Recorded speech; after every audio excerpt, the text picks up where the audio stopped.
warahmatullahi wabarakatuh. Selamat pagi semuanya. Halo. Eh, apa kabar semuanya? Apakah baik? Alhamdulillah. Puji syukur kehadirat Allah Subhanahu wa taala karena berkat hidayahnya kita dapat bertemu pada hari ini pada mata pelajaran bahasa Indonesia. Sebelum kita mulai pembelajarannya, sebaiknya kita berdoa menurut kepercayaan dan agama masing-masing. Karena kan berdoa itu sangat penting ya bagi kita. Kepada ketua kelas mohon dipimpin ya doanya. Selesai. Sebelum memulai pembelajarannya, izin memperkenalkan diri. Nama Ibu Lisa Sapitri, Ibu dari STKIP PGRI Bandar Lampung. Di sini Ibu mengajar mata pelajaran Bahasa Indonesia. Sebelum Ibu mulai pembelajarannya, Ibu ingin bertanya kepada kalian. Kalian pernah nggak sih nonton sebuah berita atau membaca sebuah berita? Pernah kan pastinya. Nah, jadi kan kalau orang zaman dulu itu kan biasanya nonton berita, bukan menonton ya, mendengarkan berita itu melalui radio ya. Tapi kan kalau kita sekarang sudah modern, jadi berita itu bisa kita dapatkan dari mana saja, seperti dari televisi, koran, dari smartphone contohnya.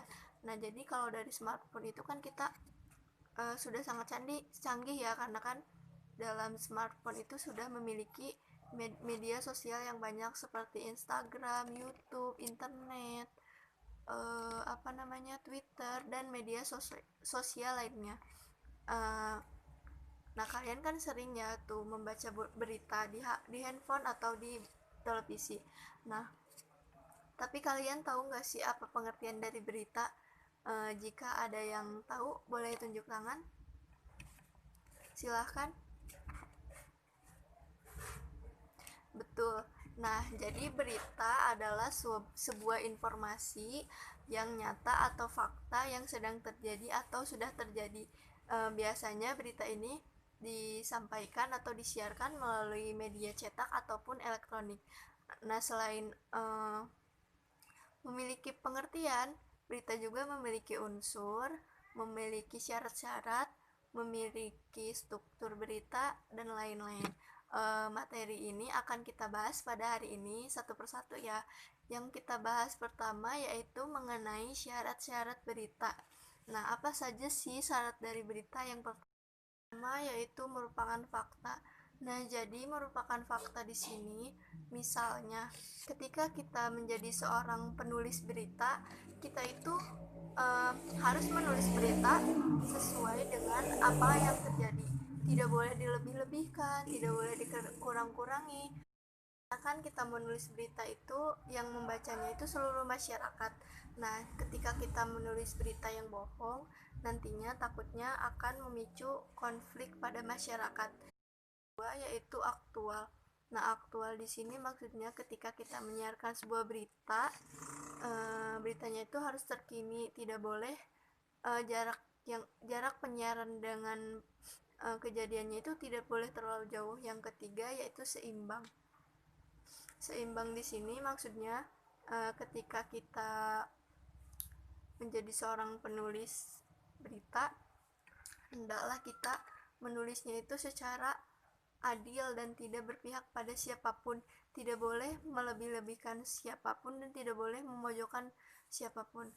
Yang keempat yaitu lengkap. Nah, lengkap di sini ketika kita menulis sebuah berita, kita tuh harus menulisnya tuh secara dari awal sampai akhir tuh kita menulis berita itu harus lengkap, karena kan kalau tidak lengkap itu pastinya akan membuat orang yang bacanya tuh kebingungan ya. Misalnya contoh ya, kita menulis berita hanya misalnya judulnya misalnya seperti ini: sebuah kecelakaan terjadi di kota A misalnya, hanya itu saja. Nah, pastinya kan pembacanya itu kan kebingungan, apa ya ini kelanjutannya. Nah, sebaiknya kalau kita menulis berita itu harus detail, seperti misalnya ini kejadiannya seperti apa, mengapa bisa terjadi, bagaimana itu bisa terjadi, siapa yang terlibat, dan lain-lain, supaya si pembacanya itu puas dengan berita yang kita buat. Sampai di sini, apakah ada yang ingin ditanyakan sebelum kita lanjut ke materi selanjutnya? Kalau tidak ada, mari kita lanjutkan ke jenis-jenis berita. Nah, jenis-jenis berita ini ada banyak ya. Yang pertama itu ada straight news atau berita langsung. Nah, berita jenis ini itu berita yang ditulis dengan lugas dan singkat, tetapi walaupun berita ini ditulis dengan singkat, tetapi berita ini juga memenuhi unsur-unsur berita. Nah, berita ini juga dibagi menjadi dua. Yang pertama itu hard news dan yang kedua soft news. Nah, jenis berita yang kedua yaitu deep news. Nah, jadi deep news ini adalah salah satu jenis berita yang isinya itu sangat mendalam atau isinya itu sangat detail. Nah, biasanya deep news ini lebih menonjolkan unsur mengapa dan bagaimana. Tujuannya itu agar mengangkat lebih jelas informasi yang disiarkan. Nah, jadi beritanya itu harus tuntas sampai akhir. Nah, jadi itu tujuan dari deep news, yaitu berita opini sesuai dengan namanya ya. Jadi berita ini berisi tentang opini sebuah kejadian atau peristiwa. Nah, biasanya berita ini digunakan untuk pendukung berita utama. Nah, nanti akan Ibu berikan contohnya ya.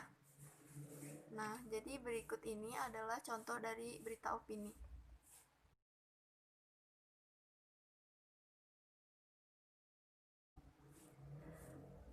Sampai di sini, apakah ada yang ingin ditanyakan mengenai materi ini? Sebelum Ibu lanjutkan ke materi selanjutnya? Tidak ada. Jika tidak ada, akan Ibu lanjutkan ke tujuan berita. Tujuan pertama dari berita yaitu untuk menyampaikan sebuah informasi. Nah, jadi kan kita itu tinggal di sebuah negara yang besar. Dengan adanya berita ini, kita dapat mengetahui kejadian apa saja sih yang terjadi di negara kita ini. Misalnya, di sebuah kota itu terjadi tsunami. Nah, dengan adanya berita ini kan kita dapat mengetahui kapan terjadinya tsunami itu.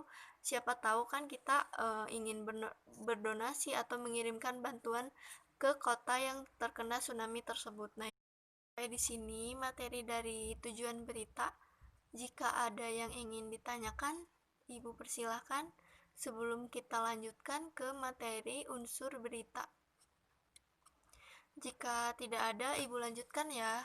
Jadi unsur berita itu terdiri dari adiksimba. Ada yang tahu apa itu adiksimba? Silahkan tunjuk tangan. Nah, jadi benar ya, jadi adiksimba itu terdiri dari apa, di mana, kapan, siapa, mengapa, dan bagaimana. Biasanya disebut dengan 5W plus 1H. Nah, sampai di sini apakah ada yang ingin ditanyakan? Silahkan tunjuk tangan jika ada. Jika tidak ada, akan Ibu lanjutkan ke materi selanjutnya, yaitu mengenai struktur berita. Nah, jadi struktur berita ini terdiri dari 3. Yang pertama itu struktur yang pertama itu ada orientasi berita. Nah, jadi orientasi berita ini berisi mengenai pembukaan dari suatu peristiwa yang terjadi. Nah, yang kedua yaitu peristiwa. Nah, peristiwa ini berisi mengenai peristiwa kejadian yang terjadi dari awal sampai akhir kejadian tersebut terjadi. Nah, yang ketiga itu sumber berita. Nah, sumber berita ini biasanya berisi mengenai informasi dari mana berita ini diterbitkan. Jadi sumber berita ini biasanya bisa dilihat di koran, tetapi juga kalau di internet biasanya jarang ya, tetapi ada juga yang menyertakan sumber informasinya atau sumber beritanya. Sampai di sini apakah ada yang ingin ditanyakan? Sebelum Ibu tutup pembelajarannya, silahkan jika ada yang ingin ditanyakan. Tidak ada, mungkin Ibu cukupkan sampai di sini sebelum kita tutup. Mari kita mengulas kembali apa yang kita pelajari hari ini. Yang pertama yaitu pengertian berita, yang kedua syarat berita, yang ketiga unsur berita, yang keempat tujuan dari berita, dan yang kelima adalah struktur dari berita.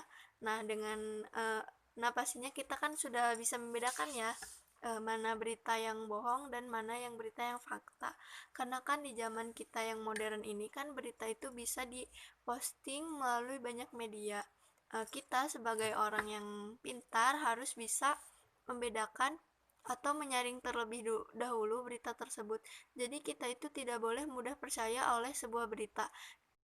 Sebelum kita mempercayai sebuah berita itu, hendaklah kita mencari tahu dulu sumber dari berita itu berasal, supaya nantinya kita tidak termakan oleh berita bohong tersebut. Jadi kita harus bisa membedakan mana berita yang benar, mana yang bohong. Mungkin cukup sampai di sini materi yang dapat Ibu sampaikan. Kurang lebihnya mohon maaf. Ibu akhiri, Assalamualaikum warahmatullahi wabarakatuh.